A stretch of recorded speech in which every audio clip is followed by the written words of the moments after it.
창세기 35장 1절에서 22절 말씀을 가지고 환난 중에 믿음을 고백하라, 환난 중에 믿음을 고백하라 라는 제목으로 말씀을 전하도록 하겠습니다. 오늘 본문의 중심에는 이제 베델에서의 야곱의 예배가 나옵니다.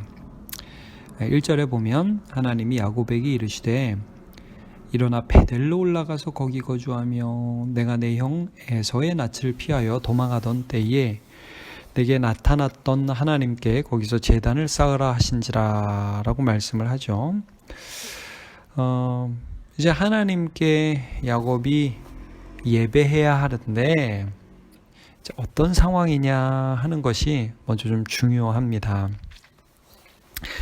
우리가 어제 본 34장의 내용이 어떤 내용이냐, 야곱이 이제 형 에서 또 그전에는 삼촌 라반이라는 굉장히 어려운 사람들과의 관계를 하나님의 은혜로 잘 마무리하고 고향 땅에 돌아왔잖아요. 그래서 막 숫곳이라는 곳에 집도 짓고 또 세겜 땅에서 머물면서 좀 잠시의 평화를 누렸어요. 근데 이제 자기의 막내 딸인 디나가 아마도 외로웠던 것 같아요. 워낙에 뭐 오빠들밖에 없으니까 아마 그 땅에 여자들을 딸들을 보러 나갔다고 하는데, 거기서 이제 세겜이라는 그 추장, 하몰의 아들이죠. 실세인데 얘가 그냥 디나가 아름다운 걸 보고서 강금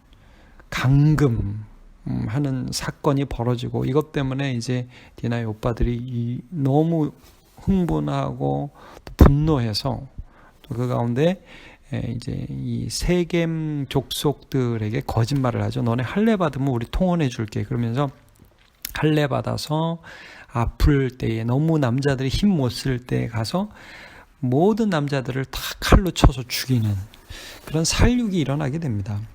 이제 이 사건이 야곱에게 의미하는 게 뭐냐면, 분명히 야곱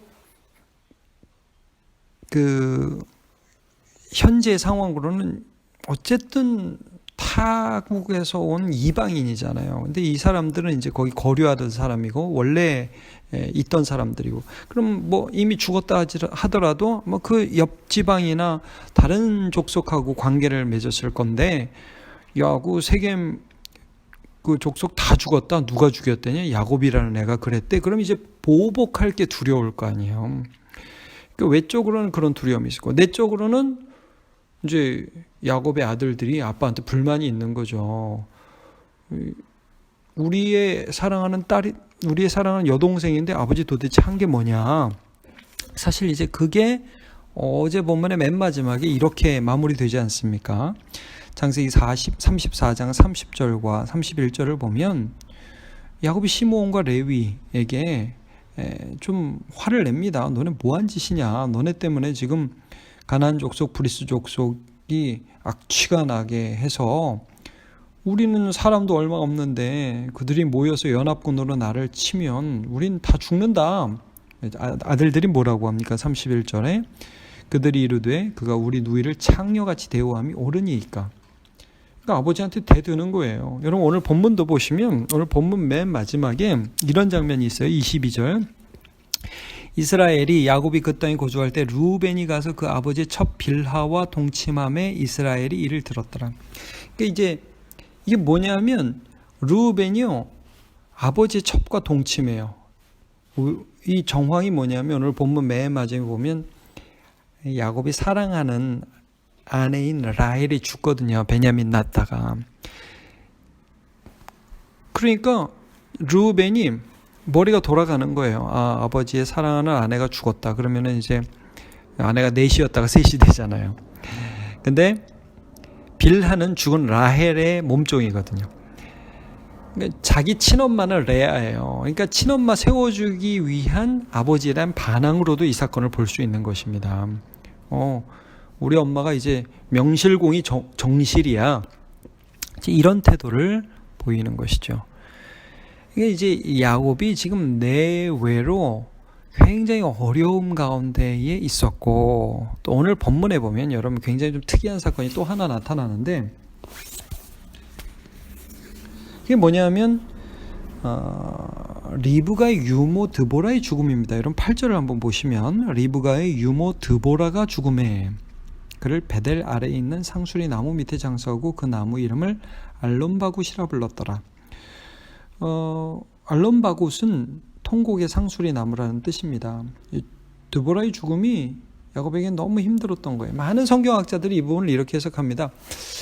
아마도 야곱이 타지 생활할 때 리브가가 이제 자기 아들과 자기 사이에 어떤 연락책으로서 이 드보라를 세우지 않았겠는가. 왜냐하면 드보라가 유모였기 때문에 지금 라반도 잘 알 것이고 또 이쪽도 알고, 그러니까 왔다 갔다 하는 그런 연락책으로 드보라를 세우지 않았는가. 그리고 왔다 갔다 하다가 성경에 여러분 보시면 리브가가 언제 어떻게 죽었다는 말이 없습니다. 아마 이전에 리브가가 죽고 드보라는 야곱과 함께 생활한 게 아닌가. 그런 가운데에서 이제 드보라가 죽자 야곱이 마치 어머니를 잃어버린 것 같은 슬픔으로 지금 통곡하게 되는 상황이 아닌가라고 다들 추측을 합니다. 어쨌든 이 드보라의 죽음이 야곱에게는 너무너무 힘든 상황이 된 것은 분명해 보입니다.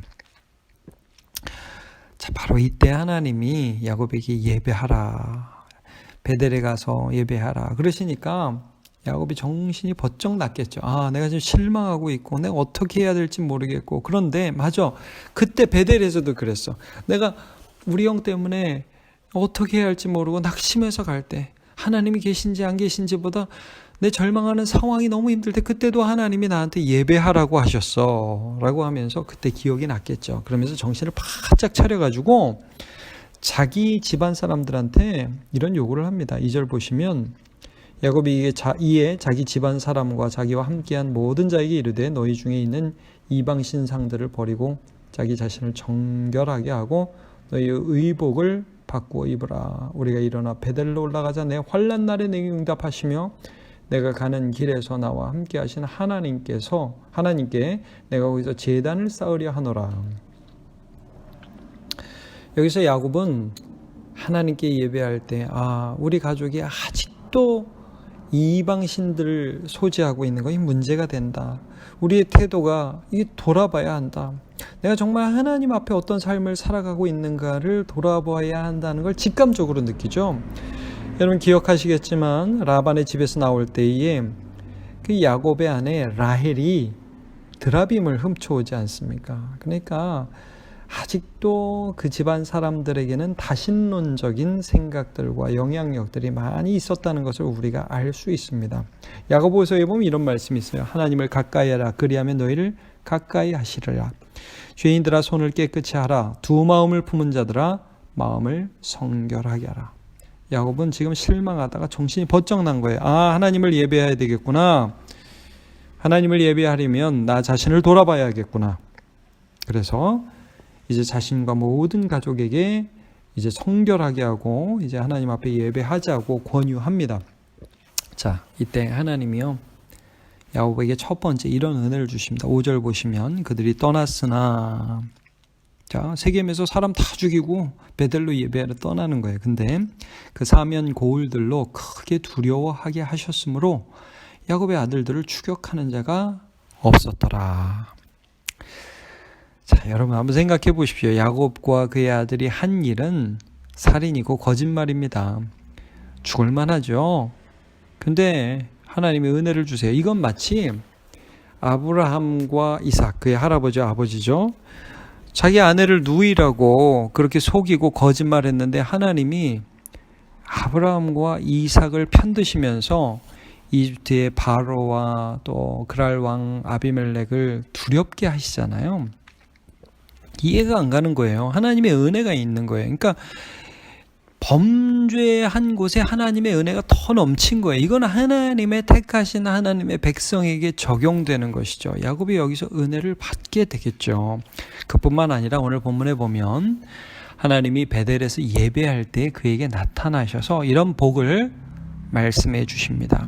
물론 이것은 아브라함에게 또 이삭에게 하신 약속이기도 하지만 그러나 10절은 특별히 야곱에게 특별한 하나님의 약속을 반복해 주십니다. 바로 그 이름에 관한 것입니다. 10절 하나님이 그에게 이르시되 내 이름이 야곱이지만은 내 이름을 다시는 야곱이라 부르지 않겠고 이스라엘이 내 이름이 되리라 하시고 그가 그 이름을 이스라엘이라 부르시고.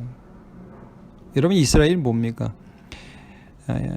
야복강가에서 하나님과 씨름하다가 복을 달라고 눈물로 간구하니까 네 이름 뭐냐? 야곱입니다. 다시는 야곱 속이는 자로 하지 말고 이스라엘이라고 해라. 하나님과 사람과 겨루어 이겼다. 그러니까 너는 하나님에게도 사람에게도 은혜를 받는 자다. 지금 네가 안팎으로 어려움이 많고 뭐 기도도 생각 안 나고 예배도 생각 안 나고 눈물이 나고 사람을 떠나보내고 그리고 너무 힘든 상황이지만 그러나 너는 이스라엘이다. 하나님이 너에게 은혜를 주시고 또 사람에게도 은혜를 받게 할 것이다. 그리고 뭘 약속하십니까? 11절 하나님이 그에게 이르시되 나는 전능한 하나님이라 생육하며 번성하라. 한 백성과 백성들의 총회가 내게서 나오고 왕들이 내 허리에서 나오리라. 너를 통해서 내가 나라를 이룰 것이다. 너에게 11명의 아들이 있는 게 우연이 아니다. 하나님이 네가 지은 죄 때문에 너를 이 땅에서 멸해버리지 않고 너를 통해서 하나님의 일을 이루실 거야. 이걸 예배 중에 말씀해 주세요. 야곱은 그 하나님을 다시금 신뢰하는 자리를 지금 경험하는 거죠. 12절에 보면 땅을 약속하시죠. 아브라함과 이삭에게 준 땅을 내게 주고 내가 내 후손에게도 그 땅을 주리라. 자, 여러분 이렇게 자기에게 믿음 주시는 하나님의 약속을 경험하고 그 다음에 야곱이 얼마나 또 힘겹게 자기에게 있는 고난과 고통을 하나님을 믿으며 이겨가는지를 우리가 좀 봐야 됩니다. 그 다음에 바로 나오는 것이 바로 라헬의 죽음입니다. 에브랏길을 가면서 산고를 겪게 되죠. 아들을 또 임신해서 낳게 되면서 이제 해산하면서 결국 이제 죽음을 맞이하게 되는데 여러분 이때 라헬이 죽으면서 그 아들 이름을 베논이라고 합니다. 여러분 18절을 보시죠. 그가 죽게 되어 그 혼이 떠나려 할 때 아들의 이름을 베논이라 불렀으나 이 베논이라는 말은 고통의 아들이란 뜻입니다. 늘 벤 그러면 아들입니다. 고통의 아들. 근데 그의 아버지는 그를 베냐민이라 불렀더라. 여러분 이게 믿음입니다. 이게 뭐냐면 베냐민은 오른손의 아들이란 뜻인데 뭐 오른손이라는 건 힘이잖아요. 근데 힘의 아들 이런 뜻인데 말하자면 조금 전에 베델에서 하나님이 무엇을 약속하셨습니까? 생육하고 번성해라. 너를 통해서 하나님이 민족을 일으키실 것이다. 왕들이 나올 거다. 지금 야곱은 자기의 가장 사랑하는 아내가 죽는 슬픔을 겪고 있습니다. 근데 그렇게 죽으면서 그 아내가 이름을 지은 베노니라는 이름이 이 아이의 미래가 될 것이 아니라 고통의 아들이 이 아이의 미래가 될 것이 아니라 오른손의 아들 하나님이 이 아들을 사용해 주실 것을 믿는 믿음으로 그의 이름을 명명하는 거죠. 자기 이름도 앞으로도 계속 남을 속이면서 굽신거리면서 살아가야 할 야곱이 아니라 이스라엘이라는 이름으로 자기를 불러야 하는 것처럼 말이죠. 그러니까 여러분 한번 보십시오. 이 야곱에게 12아들이 있는데 이 베냐민을 제외하고 한 번도 야곱이 자기 아들 이름을 짓지 않습니다. 짓지를 못합니다. 왜냐하면 레아와 라헬이 서로 경쟁하면서 아들 낳으면서 뭐 이 아들 낳고 내가 형을 이겼다. 뭐 하나님이 내 동생이 나를 무시하는데 나에게 은혜를 주셨다 하면서 여자들이 항상 이름을 짓습니다. 그런데 야곱이 처음으로 자기의 믿음을 따라서 이 아들을 하나님께서 사용해서 민족을 일으키실 것이다 라고 베냐민이라고 짓죠. 여러분 우리가 이스라엘 초대왕 사울도 베냐민 집하고 사도 바울도 베냐민 집하고 이스라엘의 아주 명문 가문이 되지 않습니까? 이 믿음의 고백인 것입니다. 오늘 본문을 통해서 우리가 좀 살펴볼 수 있는 것이 무엇입니까? 야곱이요 예배할 정신이 없었습니다. 세겜에서 죽음의 위협을 느꼈고 가족이 무너지고 아들들이 자기한테 권위에 도전하는 그런 일들이 막 벌어지고 자기는 한없이 초라해지고 사랑하는 어머니가 생각나게 한 드보라가 죽고 그리고 자기 가장 사랑하는 아내 라헬이 죽습니다. 그러나 그때가 기도할 때고 그때가 예배할 때고 그때가 하나님을 만날 때임을 기억하며 믿음으로 자기의 이름도 이스라엘을 부르고 또 자기 아들의 이름도 베냐민이라고 부르는 것을 보게 됩니다. 참 요즘 우리나라가 혼란스럽습니다. 여러분 이럴 때 우리 하나님을 기억하고 우리의 삶에 배대를 세워 나가기를 바랍니다. 여전히 하나님이 우리를 하나님의 교회로 부르셨고 우리는 죄악 투성이지만 하나님은 은혜를 주시는 하나님이시고 그리고 우리가 그 하나님을 믿음의 고백을 할 때에 우리의 삶을 통해서 하나님의 역사를 이루어 주실 것을 믿습니다. 오늘도 그 믿음으로 살아가는 저와 여러분 되시길 축복합니다. 같이 기도하겠습니다. 하나님, 오늘 야곱의 인생에 많은 환난과 고통이 있었지만 하나님은 그를 예배의 자리로 부르시고 계신 것을 함께 살펴보았습니다.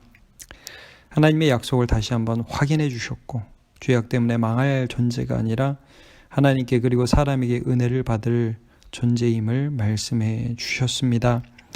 하나님, 고통 중에 낳은 아들의 이름을 고통의 아들이라고 하지 않고 오른손의 아들이라고 다시 이름하여 불렀습니다. 우리의 입술에서 먼저 신앙을 고백하게 하시고 우리의 삶에서 예배를 회복하게 하시고 나는 부족하지만 하나님은 이런 나를 통해서 하나님의 역사를 이루고 계심을 믿음으로 바라보며 경험하는 인생 될 수 있도록 붙들어 주옵소서. 감사드리고 예수님의 이름으로 기도합니다. 아멘.